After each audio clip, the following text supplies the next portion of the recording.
From 2012 to 2016, Arkansas had the fastest growing prison population in the nation.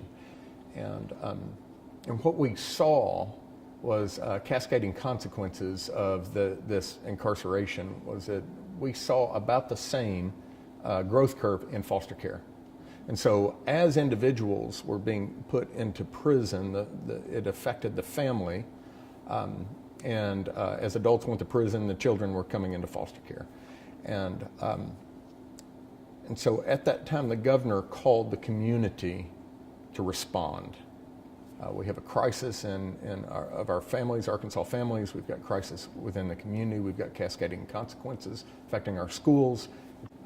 And so what we talked about was that the areas that have actually made changes for these real complex problems have done so together. It's been a systems approach or a collaborative approach to address the needs and through a partnership with government agencies, service providers in the community, and the business community.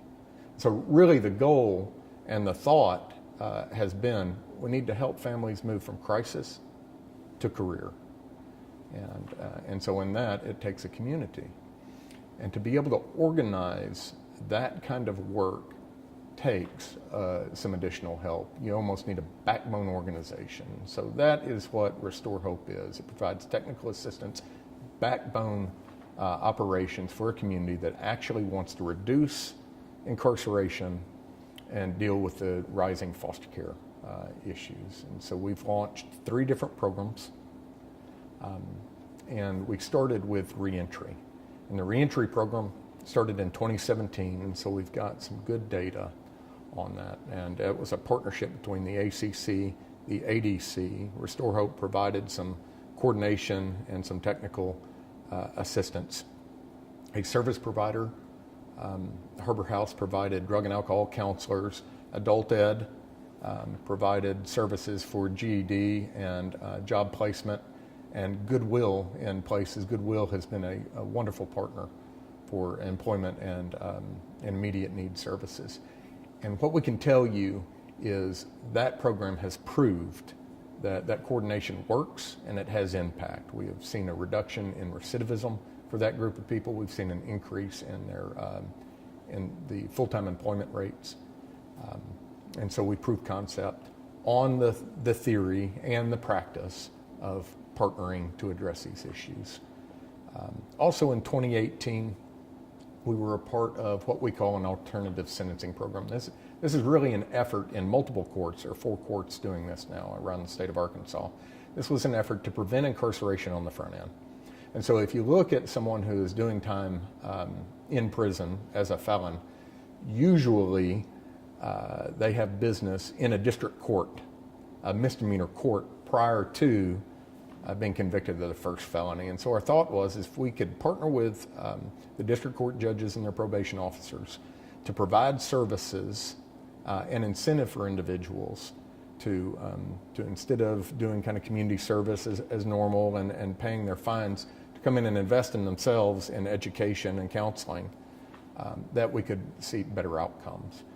And the first place to really do that and track their numbers in Arkansas was in Van Buren. It was started in a adult ed center there in Crawford County, which is now, I believe, the only adult ed facility that's licensed as a drug and alcohol outpatient treatment center.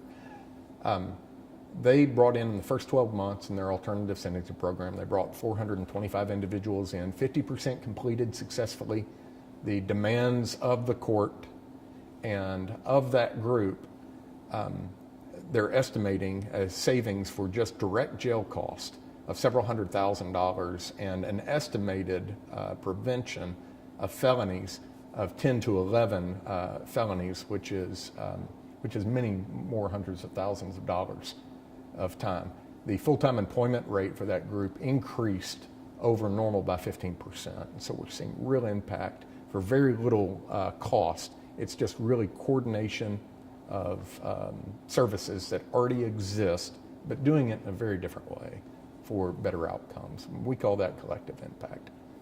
The third project that started in the summer of 2018 is to address the child welfare issue.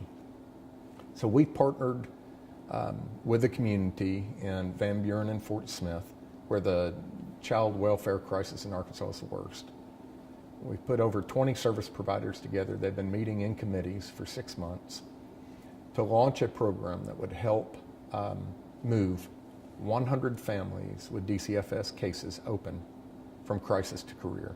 This is from the point that they're met at DCFS or in juvenile court through a technical degree program to become a truck driver, a welder, some start that would allow them to make living wage.